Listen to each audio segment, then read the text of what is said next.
We're now looking at the 4400 series, which is a color shift, compiling of gems, flares, and highlights. Now, back onto the same panel, and I'm laying down one or two ultralight coats of highlight blue. Highlight blue is a pearlescent effect, but it's only visible at a certain angle. Very, very light coats needed for this. And when this panel is clear coated in the sunlight, you will not actually be able to see the highlight blue until it interacts with the light. I'm just laying down a couple of coats of base coat Cedar Dark over a few practice helmets.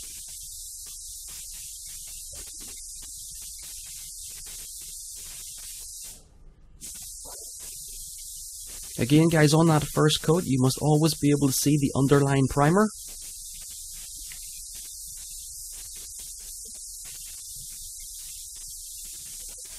Okay, the first color I'm using here is Gem Turquoise, which color shifts from blue to green.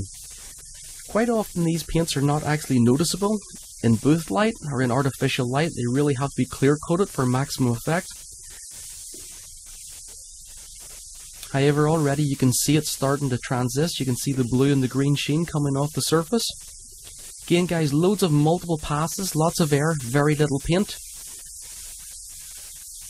And on the second and subsequent third coat you can now see the paint starting to have its effect. However, whenever this is cleared and out in the sunlight, it is absolutely dramatic. I haven't put anything over this, there's no hot rod sparkle, there's no nothing. This paint is just 3 light coats straight out of the bottle. And you can see it transisting there from blue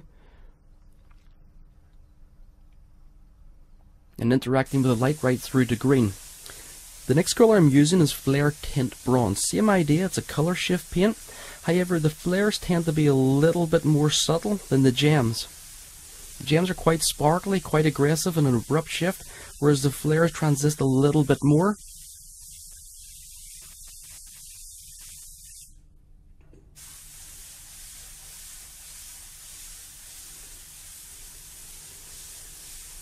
And again, the full effect is not apparent until it's clear coated and actually out in the sunlight. Now I'm actually shooting these over black, and that's really just for maximum effect. However, you can do variations and make these paints become almost unrecognizable. Here's a 3-colored pattern: base coat Cedar Dark, iridescent electric blue, and mango orange. What I'm doing is I'm laying down Gem Ruby, and I'm putting 3 light coats of color shift Gem Ruby over the top. Gem Ruby goes from like a mallard green to a brick red. However, by putting it over a different color, I get a completely different effect. It doesn't affect the paint's ability to transist in light, it just simply gives you a completely different color and a completely different scenario. Again, it's the gem line, so expect that ultra high sparkle coming off it, but you see the green tones there, and when it changes, every color of the panel changes a completely different scenario. Bottom line is experiment.